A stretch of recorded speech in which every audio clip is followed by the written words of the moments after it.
Are you all ready? You rolling? Yep, we're rolling. What you want me to say, man? I want to know, well, first, tell me, kind of tell me your, just, what do you think of race and ethnicity in academic jazz world to kind of in the present day, start with kind of now? In the present day, it has evolved from, well, like most things evolve from out of the history. I don't know how far back you want to go, but since I've been here about 20 years now, I've been back in New Orleans. I was born and raised in New Orleans, and I went to school in New Orleans. But at some point, when I finished school, and I finished from Dillard University in 1940, I don't forgot when it was. It was way back. But my mother never did want me to be a musician, because she, and I didn't know why, because she wanted me to be something decent, like a doctor, or something like that. But once I got the music bug, I knew I really wanted to do something with music. So when I went to college, I made a compromise with my mother. I said I majored in music education, and I'll be a teacher. Allay her fears about me being a musician, Right. And I realized, I didn't know it then, but I realized that the music, particularly that my mother knew about, I had a negative reputation, socially, because the music that involved here was music for the low-down people. Right. You know what I mean? Right. It was all, and my mother didn't want me to be involved in it like that. It was to lead to that kind of life. So that was my compromise, and so that kind of beginning for me always kept me on the fence about the city and the environment here. And in my experience as a teacher, the first 4 years when I got out of college, man, I taught 2 years out in the rural area, and the racial issue became, I saw the disparity between what was happening. Well, they made me see what was happening in the white schools as opposed to black schools. So after 2 years there, I gave that up, and my mother wanted me to get something here, so I came back to New Orleans, and the same thing happened after 2 years here. One of the supervisors, who was a white guy, came by to supervise me at one of the schools I was teaching, and I was teaching him about reading music, and he stayed out in the hall, and then he called me in the school, the session I was giving, and telling me, look, you're spending too much time teaching them how to read music stuff. The parents want to hear him play some songs, and I got really mad with him telling me something like that. I said, are you telling them children over at the white school not to learn how to read? Why are you telling me not to teach them kids how to read? Right. But he got, and he didn't know that I shouldn't maybe say that, but I had been listening to a cat named Jimmy X, who was hanging around the Dewdrop, who was talking about Elijah Muhammad back in those days. Right. And he said in his speech that Elijah was talking about us owning, you get trucks and farms, we need to learn how to feed ourselves. Right. But he also iterated how all very ethnic groups, had certain products or services that they were known for. The Chinese had this, and the Italians had that, and Jews had this, and every ethnic group. And the question that came to my mind was, what do we own? What do we have? Right. And then in my mind, I said, well, we got music. Why don't we own that? Mm-hmm. And we were in a city that was layered with music. Our history was about people like Louis Armstrong and all that stuff. And I said, now, all this music we produce here, there ain't nobody here owns anything of it. And that's what started. And here I'm in school now. They telling me not to teach my kids how to read. It really upset me. Yeah. And I had to go to the school board. And at the end of the meeting, it was telling me about complying with what the supervisor said, or I could resign. I said, well, that's it. Y'all got it. I'm gone. Right, right. You know, it was that kind of thing in my young life. Which school was that? What was the name? The last school where the cat told me was Yeah. McDonald number 6 up on. It was a school up on. You said McDonald number 6. McDonald number 6. Okay. McDonald was. They got several McDonald schools, you know, by numbers. Like I guess they had.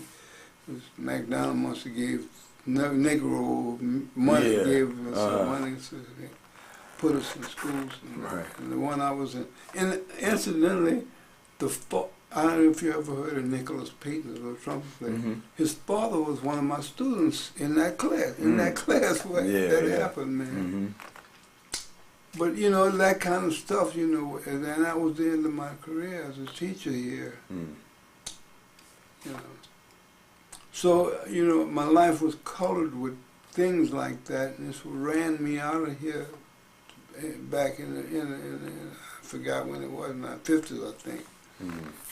And I wound up in Los Angeles, and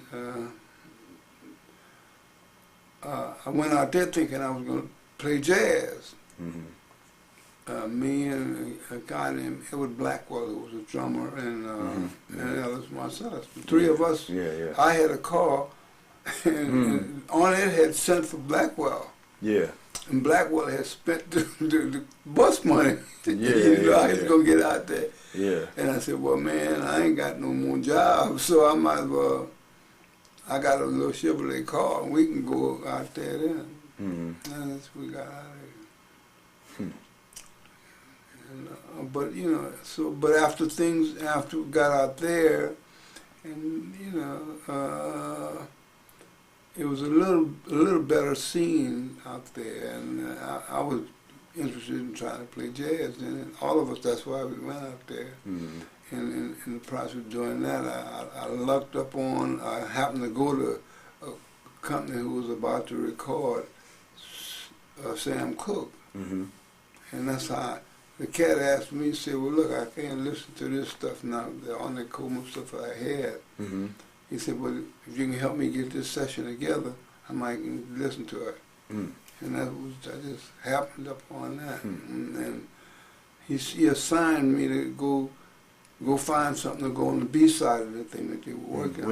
Which record company was that? Specialty Records. Specialty. That's where we were then. Yeah.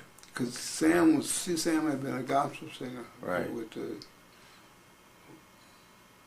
I forgot the somebody. Somebody. Yeah. He had been, and he was a very popular gospel singer, and that's why this guy Bumps Blackwell, who wanted to say, man, he could be a great pop singer, man. That's why they were preparing to record him.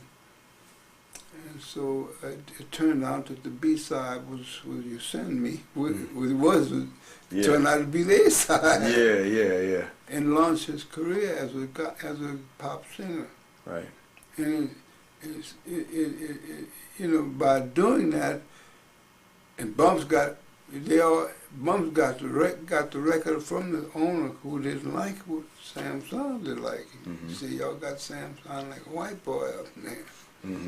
And he didn't like that. And he was sincere. He was not a bad man. He was a rich Jew who he enjoyed black music and gospel music. And he said gospel paid the rent for Specialty Records, you know. And so he really respected us, but he wanted us to do what he liked, you know. And anyway, but it did. So he had to hire me And guess who he had to hire? He had to hire a cat named Sonny Bono, who was at that time driving the meat truck. He used to come by there with a hustling song. So he had to hire him and me to replace, because he'd lost Sam Cooke and he lost Pump Blackwell by his own thing. And he said, he called me and said, we were in tears now that Sam Cooke blew up. And he gone. He left. Yeah.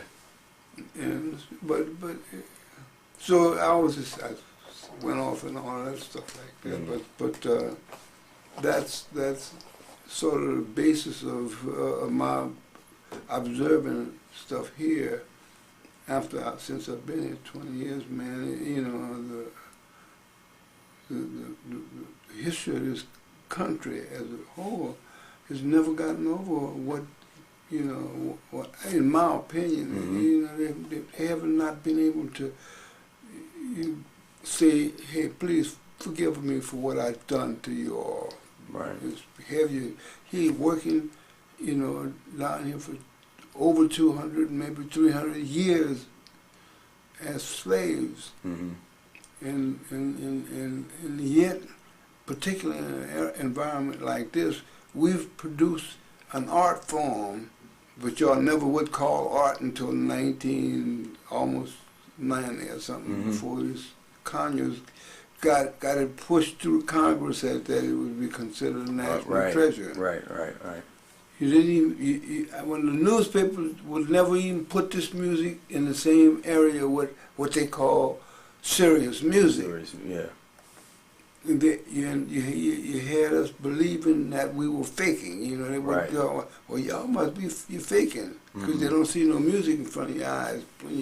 Right. So the whole idea of the way we create from our insides, and the way Europeans create from what they see on a piece of paper, one or two of them, you know, the guy who is the composer and the conductor get all the credit, and the guy got 50 musicians said, "Nah, I know you don't know who they are." Right.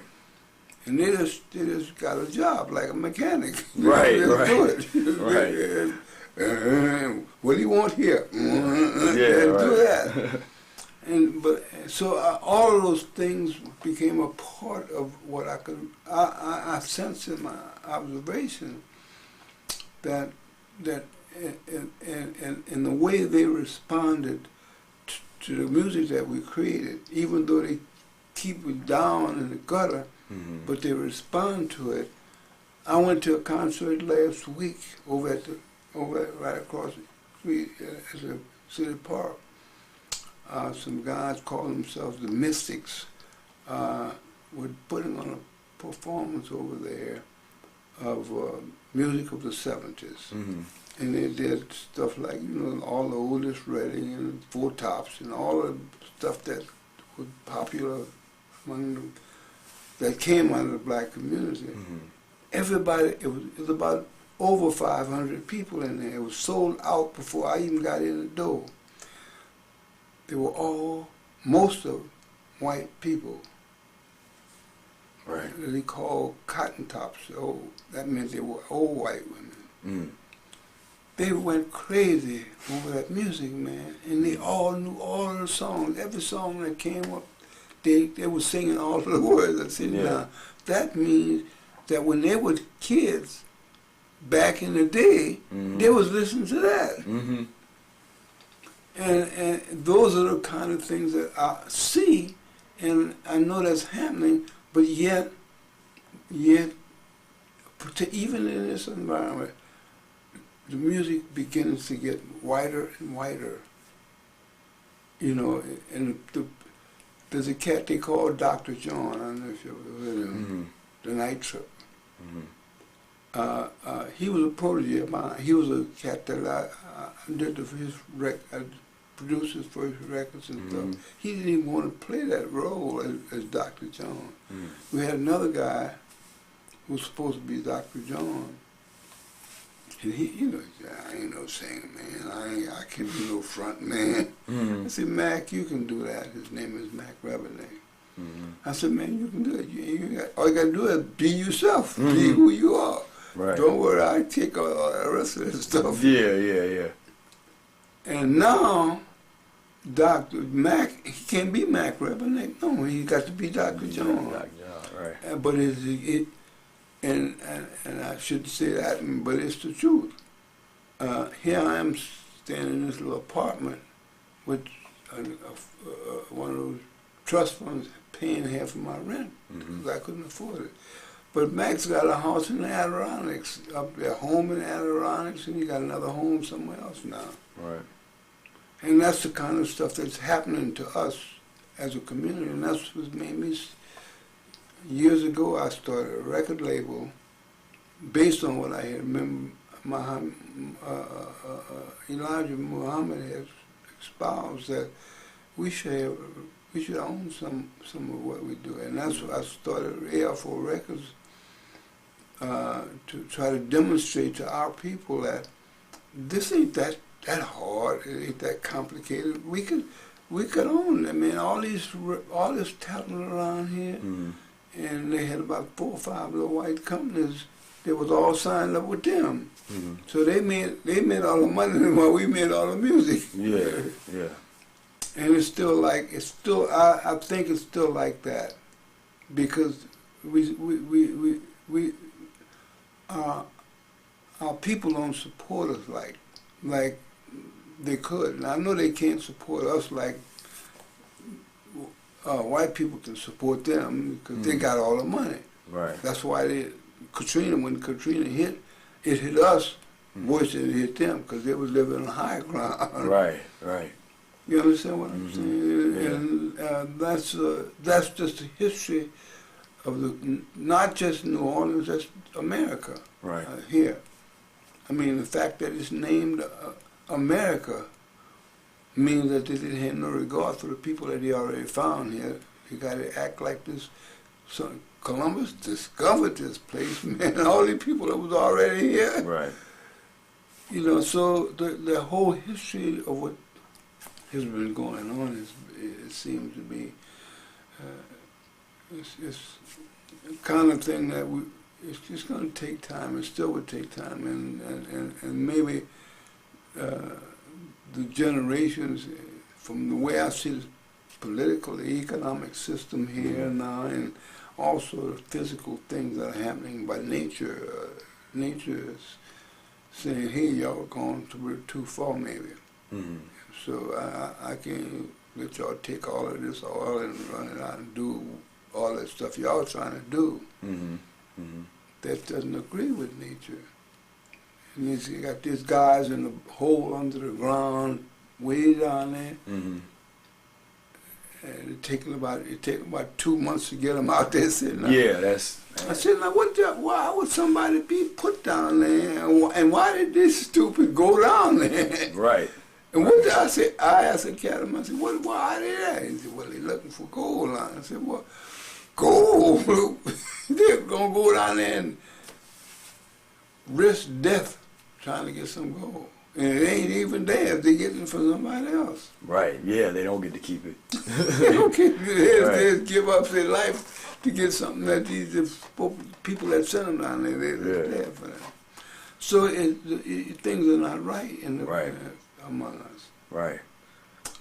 Well, my my key question that's that I kind of base my work on is given that jazz is black music, to what extent can it be learned without knowledge or immersion into black culture? Okay, all right. Well, see, without knowledge, when I came down here to teach, when Ellis asked me to come help him start a jazz program, I told him I'm not gonna, cause see, I didn't know about colleges then. At that point, I didn't even understand the system, except that at UCLA, when I was in Los Angeles, they had me to come out there and do a couple of talks. And it turned out that the students thought I was on the faculty. But the cat that brought me there said, well, man, we'd like to have you on the faculty, but you don't have no degrees.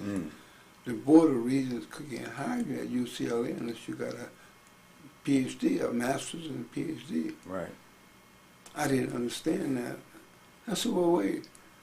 If you brought me out here to talk to these people, and the students have seen me out here, and they want me, why do I have to go back and get a master's degree to come out here and teach something that I'm already doing? Right.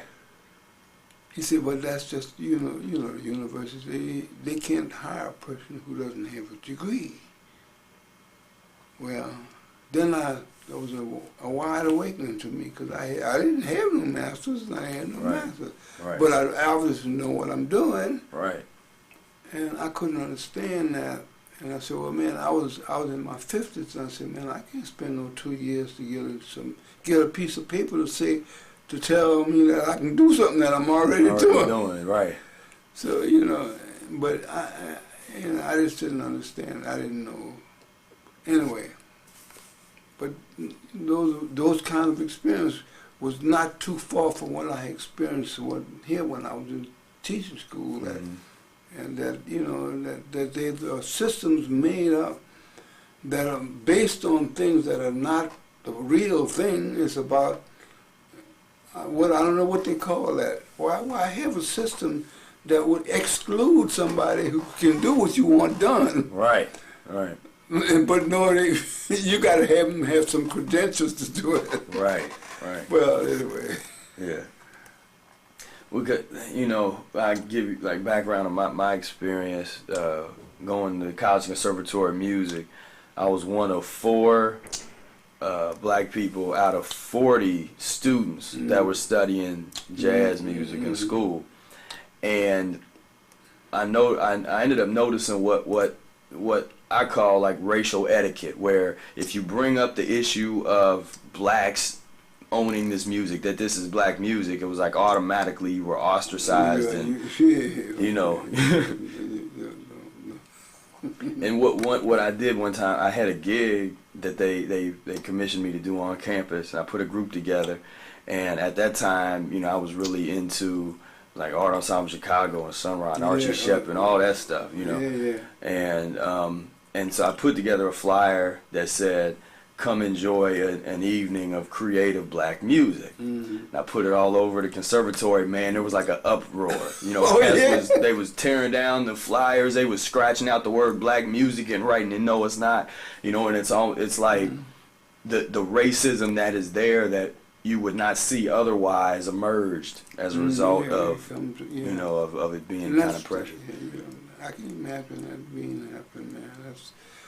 That's the thing that bothers me at this point in my life, man. That there's still so much to overcome, and I don't know if the planet is ready to deal with the enormous revelations that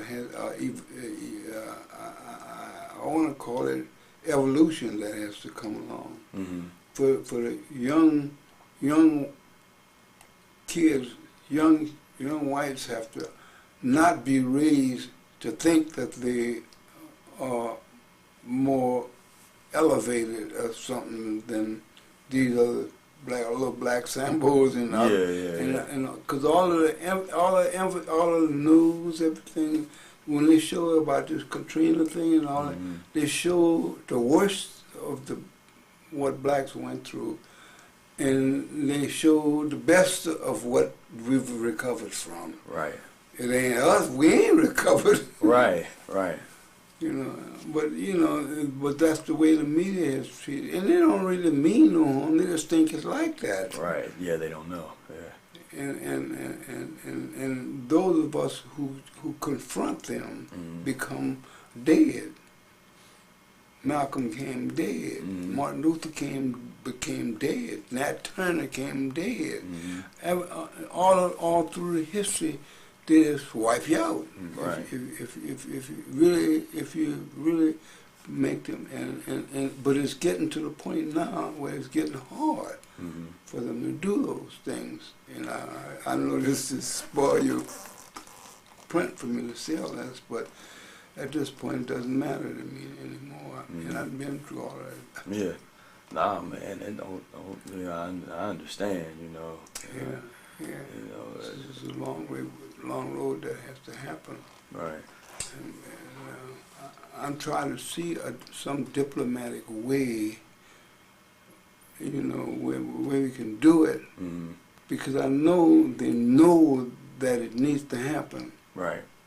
But even with the eloquence of a cat like Martin Luther King, you know, they had to, you know, they've continued the thing getting up there. So, but it will happen. And like, what's the cat named Leon Thomas? I don't know if you Leon. Oh yeah. See, the Creator has a master Yeah, plan. man. Yeah, man. Yeah. And so that's why I've accepted that, and it's not me. I didn't, all that stuff that I said in that book that I wrote, I didn't go seeking that.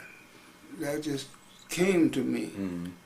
So it wasn't me. It must have been the Creator, because that made all those things happen, and even the fact that I'm still here, and that's one of my mantras now. When people say, "How you doing, man?" I say, "Well, I'm still here." Yeah. And too many of my peers are gone, man. Right. Alvin Battiste is gone. Clyde Curd went, but last week he left the planet, and you know, too many cats that I work with, man, they already gone. Yeah. So that's why I welcome you. If you're going, I'm on what I call my exit strategy. I'm planning to get out. I ain't got much time left, so I'm just giving away everything that you know. And that's how these people who published that book, I was surprised that they accepted, because I'm not a book writer. I never wrote. I always wrote stuff, but I wrote stuff for my children. I didn't ever think nobody would do that. But after I wrote it, they came back to me and said that they'd like to publish it. And one of my friends, a guy named Kalamu Yasalam, he's a poet and writer here, and he was very active when he was in college, man. He said, "Man, look, man, you gotta let these. They got money, and if you ever want to get something done, we still a victim of not having the funds to do for ourselves what we want to do. I mean, there's enough money among us to do something, but we haven't learned who we are well enough to be cooperative, you know, to do the cooperative economics that Guzo Saba has about cooperative economics. We haven't learned that yet. We're still evolving, trying to find out who we are. Right. Yeah, I feel like we haven't, you know, as a people, we haven't dealt with history. We haven't dealt with what we've, you know, it's like that we're still in that post-traumatic stress type of thing, and people try to, it's almost like just there's generations that are just either are ignoring it or they haven't been exposed to it for whatever, but it's not being dealt with. Well, no. Well, see, we don't have the means to really compete with what they are. See, when you look at a television set, they're going to still see 90% white. Even the commercials, everything else like that. They may put a couple of black people in it now because that's good business. But it's the majority of what's advertised and sold on television, even not just the commercials, but the programming of it is all geared toward their view of society. Right. And when we in it, once we have a couple of good stars, you know, good guy stars, but most of us are shown as criminals and crooks and people. So we got to, you know, and what happens is, even like with me, most of the black people know me because I was there all that Sonny and Cher stuff. And they don't know that I did that to support my family. That's not what I went out. I left New Orleans to go out there and write that foolishness. I shouldn't call it that because it wasn't foolishness. Right. But you know, I just did that because that's what would support my family. Right. And so it's an effort. It's an effort to try to expose as much as we can of who we are and confront them with what we do, not what we say, because they'll take us out. Because that's why they're on so hard on Obama. He's an intelligent man, and they never did really want intelligent people in that office where he is. Right. They want some. I remember years ago, you're too young to know about it, there was a cat named Adlai Stevenson who ran for president way back in the 50s or 60s. And when he lost, I knew then, I said, man, America doesn't want, or the United States doesn't want anybody with an integrity there. They want a politician, a real smart stick politician, or a dumb one like Bush was. Right. Long as he Yeah. You never have that than have somebody that knows something. Know something, right? Anyway, what you want to know, man? So when you taught at the school, you know, what kinds of things did you do to try and give a black context to the study of the music? I tried when I came to UNO. I insisted that I'll be able to help perform, so that our first graduate would not try to graduate with a piece of paper in his hand. That he would have produced a CD that showed what he learned, that he would say as a, so he can't go down to Snug Harbor and get a gig with a diploma. Right. I want him to go down to Snug Harbor for a gig with a CD in his hand and say, yeah, we'll do it. Yeah. How does it sound? Yeah. And so based on that, my method of teaching was to instill in the students' mind that this music is not meant, music in itself is not meant to be read. Music is for the ear, not for the eyes. I say the birds don't go to Juilliard. They just sing. Right. And I say, people don't tell me you can't sing. If you can talk, you can sing. And so I base it on the print that I want them to know that music is meant to, so it doesn't matter whether you can read or not.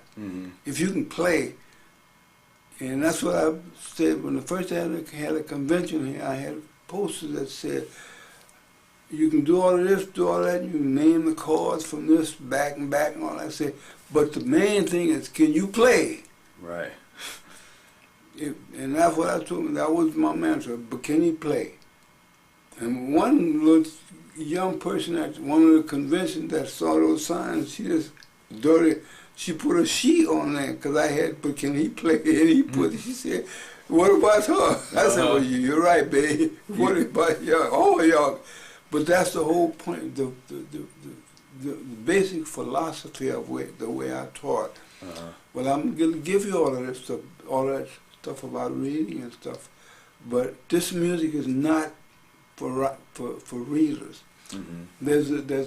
I read a book years ago, an African musician who wrote something, and one of the chapters he was talking about instruments, and he said, I never forget, that when an African makes his instrument, first of all, he makes his own instrument. Right. And when he makes his instrument, he doesn't feel like he got to learn how to play it. He feels that he has to teach the instrument how to speak. Yeah. And I said, now that's a whole nother perspective. Definitely. It ain't about me learning how to play that clarinet. Yeah. I gotta make that clarinet say what I wanted to say. Yeah, yeah. I gotta make that saxophone say what I want to say. And I say, that's why, you know, it should be like that. Yeah. So that when I hear 3 or 4 notes, I say, oh man, that's John Coltrane. I know that's him. Mm-hmm. Now, I know it's a saxophone, but he makes that saxophone say what he wanted to say. Mm-hmm. And so, but in a symphony orchestra, they got 40 guys playing violin. They don't know who, you don't know who they are. Right. All you know is the composer and the conductor. Mm-hmm. They're the ones who are the heroes of that music. Mm-hmm.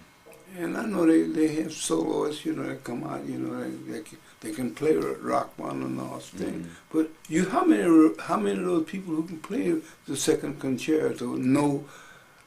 Do you know? You know Rachmaninoff, but you don't know who. Yeah. Yeah, the only guy, you know, Yo-Yo Ma.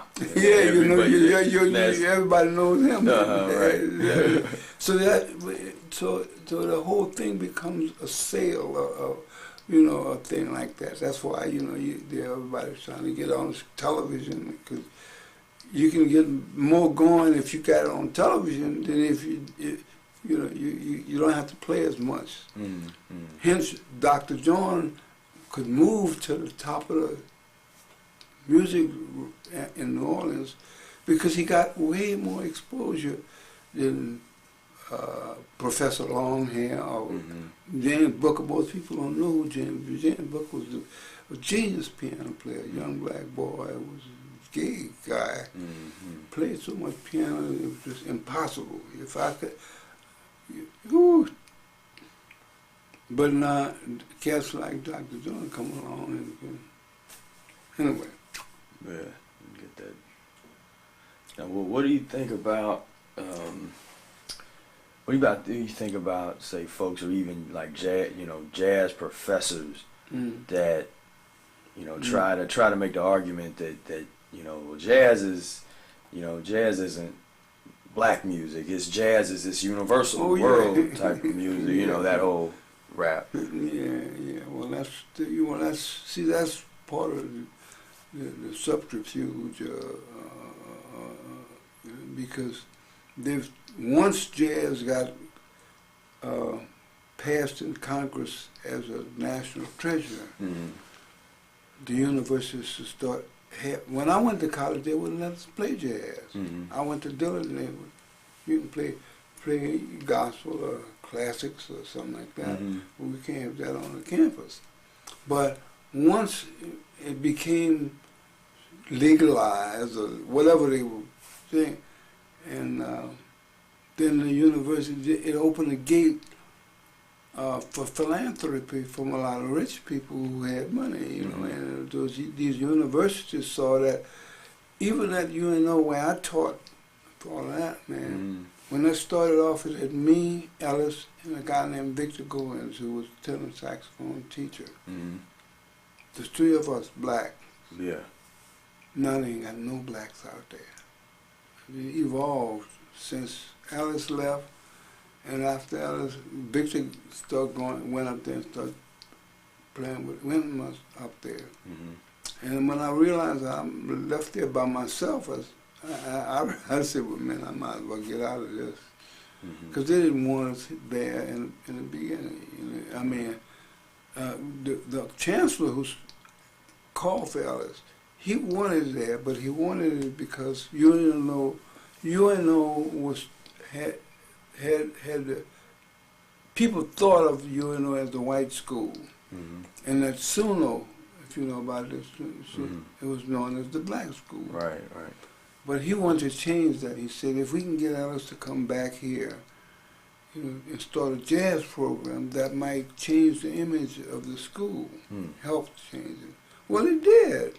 They got more blacks, children, young people out there now than they ever had. Right. But there were people in the music department that thought that by having jazz that would lower the status of the music department. And after the first 2 semesters, our students was making the dean's list. Mm. And they realized that, hey, they know what they're doing. Right. They know what they're doing. Yeah. And so now it's just the opposite. It's like it's a jazz place. Mm-hmm. And all the other ones are gradually retiring because they ain't they're getting more jazz students from all over the world. Yeah. And that's what I try to instill them. Then I say, I don't consider the University of New Orleans to be the university. Mm-hmm. I think the city of New Orleans is the university. And when I first was doing this, I was worried that this city has too many musicians already, and if we start a jazz program, we're gonna have them coming from all over. Mm-hmm. Although they should come here to learn what the real thing, but this city can't, really support the musicians that it has. Right. And that happened because when not only did all of those young cats come here, they found places to play. They'd play for nothing. Right. But they get to play with cats who could play, and until I turned out to, and after I started my record company, which they was too skeptical about having a record on the company on the campus. Mm-hmm. I said, well, I'll start my own company back, because I want these kids, like I told you, to be able to show what they can do. Right. And that's what happened, man. They got so many cats out in the world now, that, like the saxophone player that was with Terrence Blanchard for 8 years, was one of our students, and all of them, David Morgan and Glenn Patrick, all of the cats that came to our students, were doing so well out there. Nicholas Payton was on the first Victor Goins album, and Peter Martin, and just a whole plethora of cats have come through that program. And that's what sort of irks me a little bit now, that it has evolved into a whole white staff out there. Mm-hmm. And I went and told them about it 2 weeks ago. Mm-hmm. So they want to try to mollify that a little bit, and remember that the history of this thing started out with 3 black cats. And if nothing else, you ought to have all 3 of our pictures up there so that everybody knows that y'all didn't start this. Y'all didn't want to see that. Right. But let it be known that we were here. Right. Anyway. Yeah, and, which is, I did see what they did have. They have a thing up with your book, like behind at UNO. Yeah. Like, did you see that? Yeah, like behind the glass and all that. I didn't see that, but after I went out there and gave her a piece of my mind, Mrs. She was crying when I went to her office. Oh yeah. She was a secretary there. I met her. I think, she's a nice woman.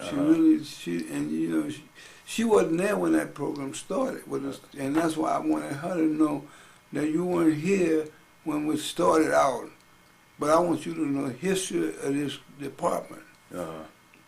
And you know that there must be some recognition for what we went through to get it where it is now. Because who selects the professors there? Is there like the music department? Well, I don't know. You didn't mess with all the bureaucratic university type. No, I mean, for that stuff, man. Yeah. But I know the guy who started us, he been gone. Mm-hmm. They got a new chancellor at the university now, and he's a good man. He's a good what you call those things? He's a numbers cruncher, kind of guy. And I think he would be mine, but he just, he can't even think about the music department, in particular the economic system and economic problems with the state. Mm-hmm. They're cutting all of the universities to support part of the economic recovery or something like that. Mm. So, you know, they all have to having to slow down. Mm. Mm. Yeah, I was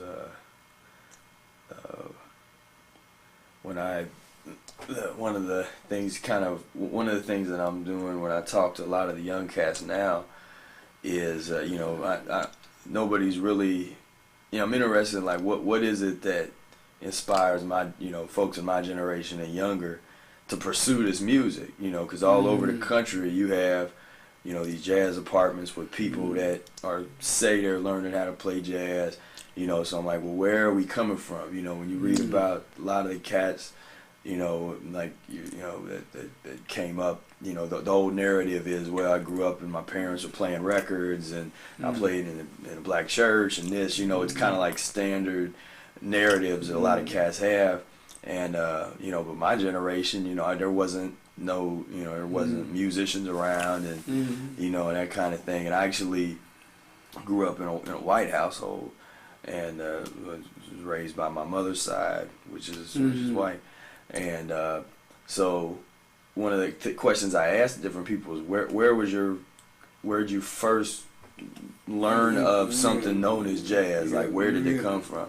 And for me, it was like this children's television show. It's called Pee Wee Herman's Playhouse. And they had these three little puppets called Cool Cat, Dirty Dog, and Chicky Baby. And they they just exemplified all these jazz stereotypes and had beatnik hats and stuff and talked in rhyme. And, you know, but as a little kid, like 4 years old, they were treated with a certain type of reverence and respect, just like they were cool. You know, it was like something about, even though it was a stereotype little kid show, that spoke to me, the idea of that, you know. And so later on, I got into it, and I really was, as somebody trying to explore and find my identity as a black person who has a white mother and trying to figure all that out.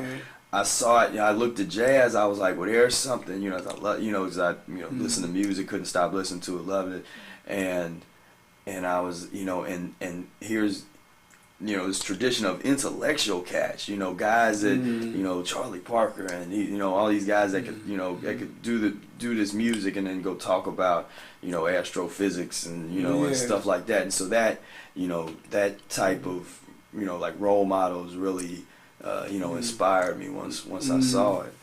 And, but what happened was, when I was in 8th grade, I got a scholarship to go to Jamie Aebersold camp. Oh, yeah. And so I going in there, I thought that it would just be like, you know, like a lot of folks like yourself, like a whole camp, like of teachers with these cool, you know, jazz cats, and we'd go in there talking about philosophy and the meaning of the music and life, and you know, and that's what it would be, that old type of environment. And when I got there, it was like, you know, it was like it was, if you didn't know the language of Jamie's theory, you know, if you didn't know that, you got no respect, you know. And it was just really bizarre to me because nobody was talking about the importance of the feeling. No one's talking about the blues. No one's. It's just, you know, and so, but it was still a great experience because I still, you know, got something. Yeah. Well, see, Jamie had, because when they first came here, when we first started this program, I was going to approach him because the way I was teaching out there, I would used to write stuff for my students, you know, in the way I was showing them how to do things. And I was going to adopt, because when I went through Jamie Aebersold's catalog, he didn't have hardly nothing from New Orleans. Right. And I said, well, how could he do a whole make himself rich man off of music and don't include nobody from New Orleans? Right. So I gave up on doing him. So I was already working on stuff here with my students. And I said, actually, I wound up doing this in the book, under a book. Yeah. You ever saw that book?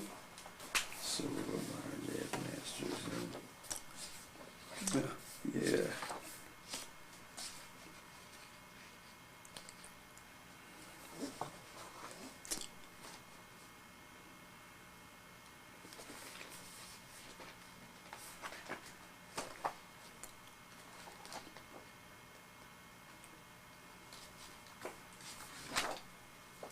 So it's just a book.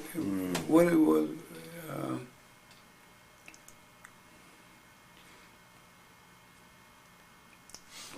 this is. you see the picture on the back? The picture on the back is a picture of the group, the American Jazz Quintet, with Ellis Marsalis and myself and Edward Blackwell, and it was that way back from, and it was strange how that happened, because Edward Blackwell, who was a drummer, there was a cat named Rob Gibson in Atlanta who wanted to give a tribute for Edward Blackwell, who was the drummer who Elliott sent for. Yeah, right. And so we did a 3-day thing in Atlanta, and Ellis was teaching at Virginia somewhere, Virginia Commonwealth, and I was out in Los Angeles, and Alvin was at Southern University. You know, all of us was different around, scattered. But Robert Gibson, who was the promoter, he said if he does a champ, since Blackwell was the first gig he played was with us, so he wanted to make us all come down to Atlanta, and so we all did. And that was the first time we had been together in all this year. And then a cat named Mike Gourrier, who was a disc jockey, happened to be there, and he saw us standing out there, and he took that picture. And then I realized that that's the only picture that ever happened. We never had taken a picture together. And we had done some, you know, a lot of the work and a lot of the music. And Ellis, the day we rehearsed, Ellis was standing by that piano, and he was thinking. He said, "Man, if it hadn't been for some of this music back there, I don't think I would have even finished from Dillard." And I said, "Yeah." It was the music that we created back then, and I said, "Man, that's what I want to do." I'm real upset. I'm gonna make, you know, my students, whatever music they're gonna have music that we created. You know, we ain't got no Beethovens and nobody, but they need to know what their predecessors did. So that, and we did a television show called it Next Generation, and it featured a lot of our students and all that stuff like that. So based on that premise, it took me about 2 or 3 years. I just put this book together. Yeah. So y'all got a book of stuff that these cats wrote. It's just their music, and because too many cats and too many of us, you know, live and give all we can, and we die, and there's no record of what we did. Right.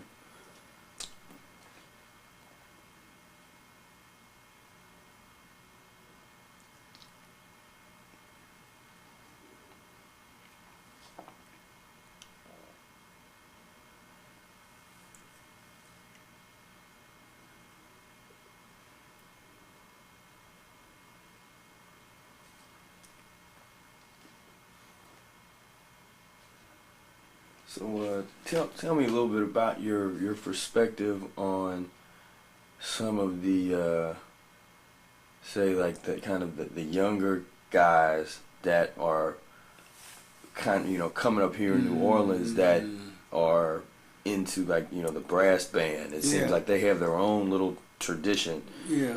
That well, you know, are you hip to the evolution of the brass band? No, not yet. Nope. Okay, because that's what happened was I discovered that when I came back to visit New Orleans one time. That they had the first group that I heard called the Dirty Dozen. They was young cats then, right? And they had started mixing old traditional jazz band stuff that used to be in the funeral thing with some of the modern stuff of those, you know, some bebop stuff. Yeah. And I said, man, them cats got something going, man. You're mixing up this stuff. Yeah. So the mixture of what the model, the bebop boys, the 50s and 60s and 70s, was merging with what the old cats had done back in the 30s and 20s and 40s. You know, that's what these cats were doing. And they was picking up just those brass and those trumpets and stuff like that in the rhythm section. And that was the first band that really, it became them. And they're old men now. They're about in their 40s and 50s or something like that now, the Dirty Dozen. Mm-hmm. But that came on. Then there came the Rebirth band, and one or two of them, and three or four. Before you know it, they got every school wants to have a brass band now. Yeah. Didn't change the whole thing, like when I was in high school, we had a regular Philip Sousa type band. Yeah. But it's not that's gone. Yeah. And that's just, but that's the way music is. It's a language, and just like the language keeps changing now, people then take Tex-Mex, you got a whole language now. Mm-hmm. But the music evolves with people. It has this very good, because it makes it gives the young children something that makes them feel good. Yeah. When little kids come here, little kids like 5, 6, they can Mm-hmm. jump on the piano. Yeah. And I just love it, man, because Yeah. they can play. Yes, the effective word, play. Play. Music is meant, you play music, you don't work music, you gotta play. Yeah. And when you're having fun, you're gonna create something. And don't tell me you can't do this, you can't sing. You might not sing as good as Marian Anderson or something like that. Or you might not sound like that. You might sing better than her. Fessel Long couldn't sing. Yeah. And Louis Armstrong didn't have a great voice. Right. But he's a great singer. Right. Because he just sings his heart. Right. You can't do no better than that. Right. And that's why. If once a person gets that in their mind and in their heart and their soul, they can't help but once they express that and they know how good it feels to express yourself like that, it don't matter how you sound. Right. Because you're going to sound like you. They say, oh, Lord, there he goes again. Yeah. They ain't either going to like it or they ain't going to like it. Right. But it's you. Yeah. It's like when like I tell people, when certain people call me on the phone, you don't have to say who they are. Because I know who they are. Right. Because I know their voice. I know that's them. And that's what music should be. When you speak, they should say, oh, Lord, he going to saying that same shit. Yeah, that's me. Right. So that's where we are. Yeah. It's been it's been a wonderful experience being here, and I stayed with Mario Abney, the trumpet. Oh yeah, boy, I heard him like 2 weeks ago. That's the first time I heard him. Boy. Yeah. And that saxophone player, I didn't know his name. Clarence was he with Clarence Slaughter? No. Or it might have been another cat. He played over at Snug Harbor. After the first gig, man. That was the first time I heard him. He was so good, man. It sounds so good. He had went to Wright State up in Dayton. He's originally from Chicago and went to Wright State, and I was, and there was a place called Sonny's. It was like an old black bar in Greenwich and Cincinnati, and they would come and it was jam sessions and stuff. And so him and his friend, and that's where I met him at. And then they, all of a sudden, he with his group, they had come and visited and came back, and they were like, they just one day piled in a car, came down here, and was like, we're gonna do it, in New Orleans. He's doing good, And the other interesting thing was, opened the door one morning. and big parade just coming up the street, just second lining and dancing, and and I was like, man, what's the occasion? They was like, oh, this happens all the time. What? Just do that With black and the thing that and black folks, where this was, I mean that for me that just really touched me, to see like this is something that's positive, that's organized, and if and like you said, they don't publicize that, because I is into this music as I am, and I try to study as much as I can and read as much as I can. I didn't know that was still going on. I knew of it in the past, but like, man, they congregated under that big overpass and just fellowshipping, just the community. I was like, man, I mean, this is incredible, Then we, I forget his name, and you probably know him. One of the, he was one of the Mardi Gras Indians that Mario knows real good. And we had went and he just developed this house that's right by that overpass that's going to be made for house parties. Okay, and they started to have stuff, and so then we grabbed our instruments and went over under the underpass and was going to promote the thing and started playing, and then just like you was talking about the kids, I was thinking, these 3 little girls came up and they grabbed the tambourines and started going, and we was just jamming, it's like, that's truly a well, that's what happened. This community, fortunately, there was a lot of African retention in this type of thing. I just saw a documentary that was created by young Eric Lotus. Eric, Lotus? Yeah, I heard him. I bought one of the DVDs. I went over there and saw it. But he did one on the Farberg Manor, and it really showed. And that's what he caught so many scenes with little children doing, like what you said out there. Yeah. And you could see from that when little children start doing like that, they're heavy. Yeah. You know it's gonna last. Yeah. What was in there? You show me. I want to write that down. What's the name of the Farberg Manor? Okay. I'll show you. Okay. That's like walks.